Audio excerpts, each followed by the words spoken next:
ago, before giant cities covered the land, and before machines filled the skies with smoke, there existed a peaceful kingdom called Elyndor. It was known across the world as the Kingdom of Earth because its people lived in harmony with nature. The rivers were crystal clear, forests stretched endlessly beyond the mountains, and animals walked fearlessly beside humans. The people of Elyndor believed the earth was not something to control, but something to respect. Every child was taught from birth that the trees were ancient guardians, rivers carried the spirit of life, and mountains held the memories of the world. In a small village near the edge of the kingdom lived a poor boy named Kael. He was only 14 years old, but unlike others his age, he spent most of his time wandering through forests and listening to the sounds of nature. Kael's grandfather, an old storyteller named Orion, often told him ancient legends beside the fire at night. "The earth speaks," Orion would say softly, "but only those with patience and kindness can hear its voice." Most villagers considered the old stories foolish myths, but Kael believed every word. One cold evening, strange dark clouds gathered above the kingdom. Thunder echoed through the mountains, and a powerful wind shook the trees violently. The next morning, the once clear river beside the village had turned black. Fish floated lifelessly on the surface. The villagers became frightened. Crops began dying, animals disappeared into the forests, and the air itself felt heavy and strange. Soon, terrible news arrived from the capital city. The king had ordered massive forests to be destroyed so he could build enormous factories and mines. Greedy rulers believed nature existed only to serve human desires. Orion looked at Kael with sadness in his eyes. "The earth has been wounded," he whispered. That night, Kael could not sleep. He stared through his small window at the dying forest outside and felt something deep inside his heart. Fear, but also responsibility. He knew he could not ignore what was happening.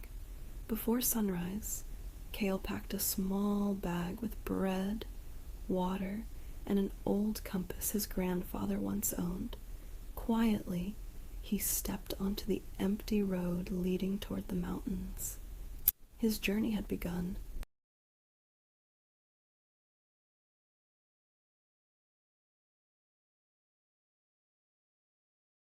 Kael traveled for many days through dark forests and abandoned villages.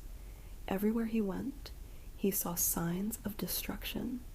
Rivers were polluted, trees were cut down, and smoke covered the skies. People had stopped respecting the earth. One evening, while walking through a deep forest, Kael heard strange sounds nearby. He carefully followed the noise until he reached a hidden clearing filled with giant ancient trees, glowing softly under the moonlight. At the center stood a mysterious woman, dressed in green robes made from leaves and vines. Her silver hair moved gently in the wind, and animals surrounded her without fear. Kael froze in shock.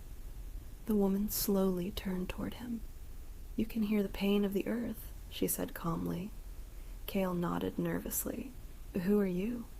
"I am Lyra," she replied, "guardian of the forest." She explained that for centuries, guardians protected the balance between humans and nature, but as greed grew stronger, humans stopped listening. "The earth is alive," Lyra said, "and when humans harm it too deeply, the world begins to collapse." Kael asked if the kingdom could still be saved. Lyra looked toward the dying trees around them. "Yes," she answered softly, "but only if humanity remembers what it has forgotten." She handed Kael a glowing green crystal. "This is the heart seed," she explained. "It carries the last pure energy of the earth. You must take it to the sacred mountain before the final darkness spreads. Kael accepted the crystal carefully. The moment he touched it, warm energy rushed through his body. Suddenly, he could hear sounds more clearly. Rivers flowing far away, leaves moving in the wind, even the heartbeat of the forest itself. But before Kael could speak again, loud explosions echoed through the forest. Hunters sent by the king had arrived. "Run!" Lyra shouted. Trees shook violently as soldiers carrying axes and fire torches entered the clearing. Without hesitation, Kael ran deep into the forest, clutching the glowing crystal tightly. Behind him, flames began rising into the night sky. When Kael finally opened his eyes, morning sunlight filled the temple warmly. Outside, birds sang through the mountains once again. The world had changed. Kael returned to Elyndor weeks later, but the kingdom he saw was completely different from the one he left behind. The black rivers had become blue again. Green forests covered the land once more. Flowers bloomed beside roads, and animals returned to the wild peacefully. People across the kingdom finally understood the truth. Nature was not their enemy. It was their home. The king himself stood before the people and admitted his mistakes. Factories destroying the land were closed, forests were protected, and new laws were created to honor the earth. Kael became known as the listener of Earth, but he never considered himself a hero. Years later, when children gathered around fires at night, Kael would tell them the same lesson his grandfather once taught him.